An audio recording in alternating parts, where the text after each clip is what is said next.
What's up everybody and welcome to Let's Talk Money.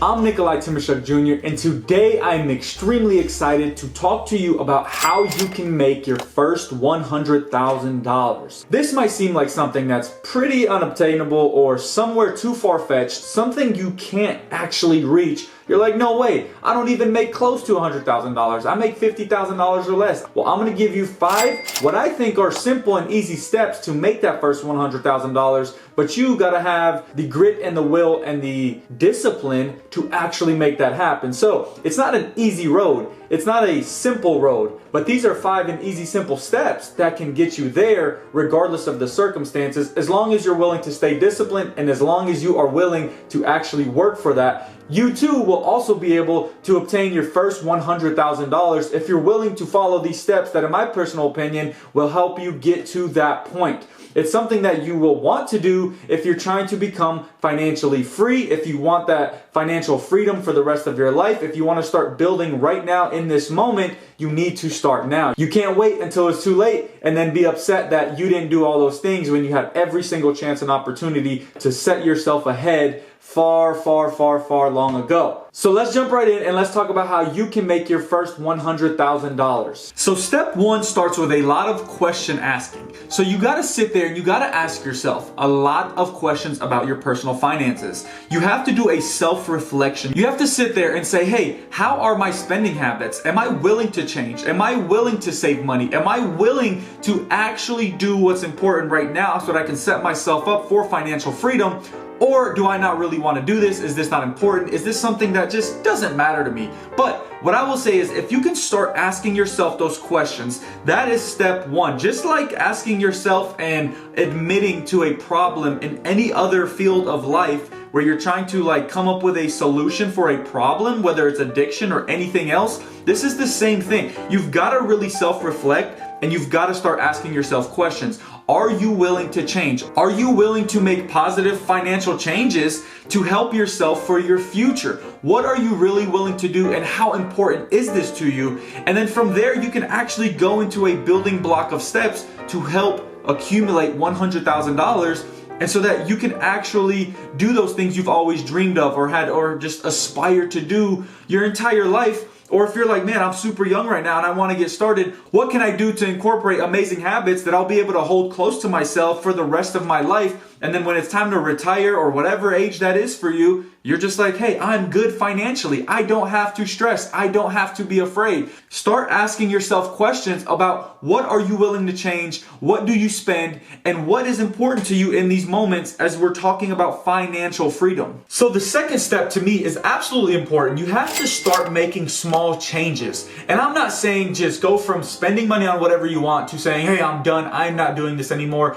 It doesn't work like that. I don't care what we're talking about. When you take a lifestyle and you automatically just remove that lifestyle from a person, that person can go into a downward spiral. And especially when we're talking about money, money is really important to a lot of people. Money puts food on your table. Money feeds your family. Money pays your bills. Money puts a roof over your house. Money puts you in a car so you can go to work or go places and do the things that you love. So you can't just be spending, and then someone says, all right, money's gone, boom. A person will go crazy. A person will nearly, you could go depressed over stuff like that. When you used to enjoy something every single day and you used to spend a $5 here and there to make yourself really happy and you look forward to it, and then all of a sudden it's taken away from you and you're like, well, I don't have that anymore. It's gone. What you have to do is start making small changes. Start changing those habits. You asked all those questions in the first step, but now you actually have to start replacing those bad spending habits with good spending habits. So let's say you love a coffee every single morning and that costs you about $5 to $10, especially nowadays. So let's say every month you're spending about $300 on going to get coffee or whatever that is, some kind of sweet treat or anything. Well, over a year's time, that's $300 times 12 months. That's $3,600 a year Over 5 years, that's that's like 20 grand almost. You're talking from $15,000 to $20,000 over 5 years when you can make a pot of coffee yourself in the morning and turn it on before you jump in the shower or before you get dressed, and then take that cup of coffee with you. So I'm talking about changes to your bad spending habits. I'm not saying just stop doing what you're doing. Don't enjoy coffee. Don't enjoy those little things you like to enjoy because it's a treat to yourself after the week. I'm saying start replacing those terrible spending habits with good spending habits. Things you can kind of do yourself to save a few bucks. Things you can do to help yourself start saving money, because those terrible spending habits that you had were putting you in a hole, or you weren't able to save any money at all. So let's start with small habits that can change with good positive ones that just require you to put a few more minutes in that could save you thousands and thousands and thousands of dollars. Before we move on, let me interrupt you with this quick commercial to ask you to please smash that subscribe button, please hit that bell and turn on your post notifications, hit that like button, hit that share button, and drop a comment below so that I know exactly what questions you have and what you want to learn more about. Let's go ahead and reach a wider audience all around the world so that everybody can be as excited about financial and business literacy as I am and as you are who are watching these videos. Thank you so much for this. Sorry for interrupting the video. Let's get back to step number 3. Now, step number 3 is force yourself to save. Now look, I'm not oblivious to the fact that not everybody has disposable income. Not everybody has money that they're able to save. Not everybody has money that's just rolling in and they're just going out every weekend and spending it on this and going out to eat every day. Not everybody has money like that. But if you're watching this video and you are wanting to make a change for your life, this video is about making that first $100,000, right? Well, for you, it may be about making that first $50,000 or that first $10,000. Well, force yourself to save. So things that you used to just think, oh, this is okay, this is okay. We live in such a want society, and that I'm gonna go get what I want society, because our attention spans are like this, and now you want this, and now you want that, and now you want this. And I'm not saying those things are terrible. Listen, there's some things that I want that I'm just gonna go get it, or else it's just gonna drive me crazy. Well, guess what? When you can get to a point in your life financially where what you want is what you can go buy and still feel comfortable financially instead of throwing yourself into a hole, you know, buying a car maybe that's worth 3 or 4 times the amount you make a year. Some people making 20 grand a year, but wanting to drive a car that's worth $60,000 and putting themselves upside down in a hole. That don't make a lick of sense right there, literally cents and cents.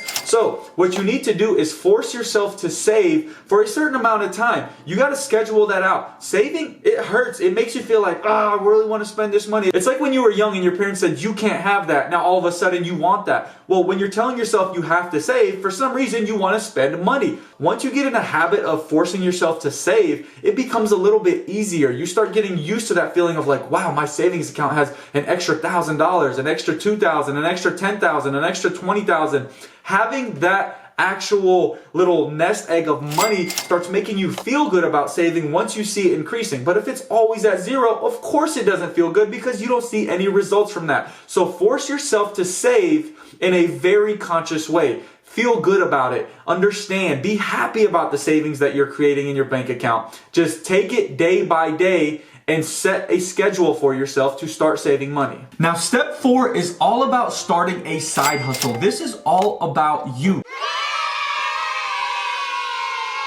This is what you're good at. When you are bored, take some time to evaluate what you are good at. What you do at work and what you do for somebody as far as work is not who you are as a person. That's just what you do. You are trained to go sit on a computer and do accounting, or you are trained to go, pick up a shovel and start digging, or you are trained to start cutting grass, or you are trained to be a brick mason. You are trained to be a IT specialist.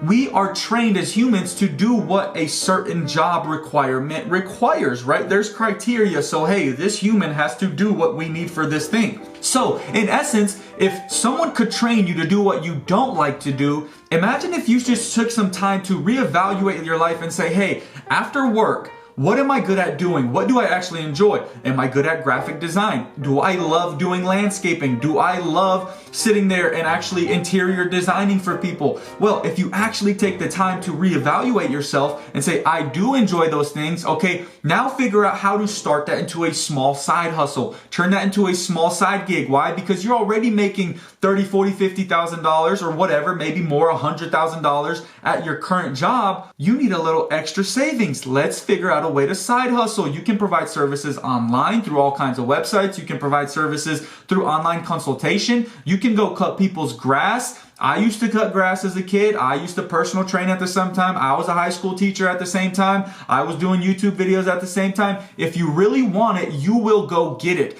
And while you monetize all those things, get out of your head. Stop being embarrassed. You think that, hey, if I post this, is anybody looking for someone to do digital art, or is anybody looking for someone to cut their grass for $50, that your friends and family are going to be embarrassed? Guess what? Your friends and family might hire you to do that job. And if they are embarrassed and you feel some type of embarrassment, they're not real family and friends. You need to get rid of that energy. Love what you do as a person, figure it out, and start going after it. Get rid of all those negative feelings of I'm going to be embarrassed, etc. That does not matter. Go stack that paper. Now, step number 5 is probably the hardest step of all of them. It's calculate how long it would actually take you to reach $100,000. Now, if $100,000 for you is just way too far-fetched, okay, totally understand. Make that number what it needs to be. Make that $50,000. Make that $25,000. Make that $10,000. Make that $1,000. It does not matter. Saving money is saving money. Whatever that number amount for you is, figure it out. See what's actually obtainable, and don't cut yourself short. Don't make it a number that you're gonna be like, oh yeah, I can reach $2,000 in 1 week, so that's fine, and then I'm good for the rest of the year. Do something that's gonna push you. Do something that's gonna pull you out of your comfort zone. That's gonna affect how you spend. That's gonna affect how you do things. So if $100,000, I'm not saying do this all in 1 year. This is a long-term play. Imagine right now, if you had started 5 years ago and you actually kind of spend $20,000 a year on just things you don't really care about, and you're like, crap, where's all my money? Imagine if right now I said, here's that $100,000, you were giving it to me every single year, 20 grand a year, and now here's your $100,000. You'd be mind blown. You'd go put a down payment on a house or something else. You'd be like, oh wow, I have so much money. This is amazing. Well, imagine if you start right now and you break that up into 4 or 5 years or 10 years. Who cares?